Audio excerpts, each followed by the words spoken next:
Lambasingi trip సిరీస్లో third video అండి ఇది. మేము వెళ్ళిన కొద్దిసేపటికి మా కజిన్స్ అంతా వచ్చేసారు. ఇంక అందరం కలిసి అక్కడ చాలా టైం స్పెండ్ చేసామండి. సన్ రైజ్ రావడానికి అయితే ఇంచుమించు 2 అవర్స్ టైం పట్టింది. ఆ 2 అవర్స్ అయితే మేము చాలా ఎంజాయ్ చేసాము.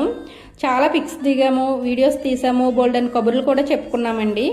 మేము వెళ్ళిన కొద్దిసేపటికి కొంచెం తెల్లవారిందండి. అప్పుడు లొకేషన్ అయితే ఇంకా బ్యూటిఫుల్గా అనిపించింది. ఎవరైనా వెళ్ళాలి అనుకుంటే మార్నింగ్ 5 o'clockకి కొండపైకి రీచ్ అయ్యేలా వెళ్ళండి. దూరంగా ఉన్న వాళ్ళైతే నైట్ స్టే చేస్తే బెటర్ అనమాట. మార్నింగ్ 8 దాటితే మంచు కరిగిపోతుంది, చూడడానికి ఏమీ ఉండదు అక్కడ.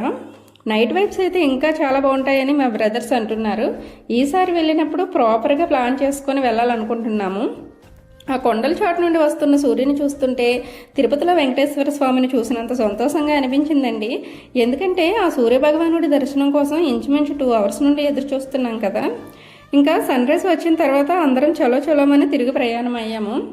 అక్కడ కొంతమంది లేడీస్ కొండ మీద పండే దుంపలు, కాయలు, పచ్చిపసుపు లాంటివి సేల్ చేస్తున్నారండి. నేనైతే స్వీట్ పొటాటో తీసుకున్నాను. వెళ్ళేటప్పుడు అప్ కాబట్టి జీప్లో వెళ్ళాము. ఇంక కిందకు వచ్చేటప్పుడు ఈజీగానే ఉంటుంది కాబట్టి నడిచి వెళ్ళిపోదామని డిసైడ్ అయిపోయాము. అందరికీ నేను వీడియో తీస్తున్నాను, నాకు మాత్రం ఎవరు తీయట్లేదని ఫీల్ అవుతుంటే మా తమ్ముళ్ళు వచ్చి మేమున్నాం అక్క అంటున్నారు. థ్యాంక్ యూ రా తమ్ముళ్ళు. కొండ మీదకి వెళ్ళి ఆ జీపులు, వాటి వేగాలు, ఆ సౌండ్లు వింటుంటే నాకు భలే భయం వేసిందండి. అదంతా ఘాట్ రోడ్డు, రాళ్ళు రప్పలు అవడం వల్ల ఏంటో మరి వాటికి ఎదురుగా ఎవరైనా వెళ్తే ఎగరేసిపోతారేమో అనిపిస్తుంది. ఇంకా దారి చివరికి కూడా చాలా బ్యూటిఫుల్ లొకేషన్స్ అయితే ఉన్నాయండి.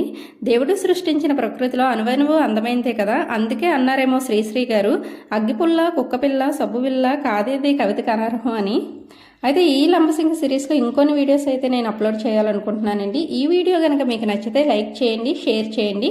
నా ఛానల్ని సబ్స్క్రైబ్ చేసుకోవడం మాత్రం మర్చిపోవద్దు. Thank you.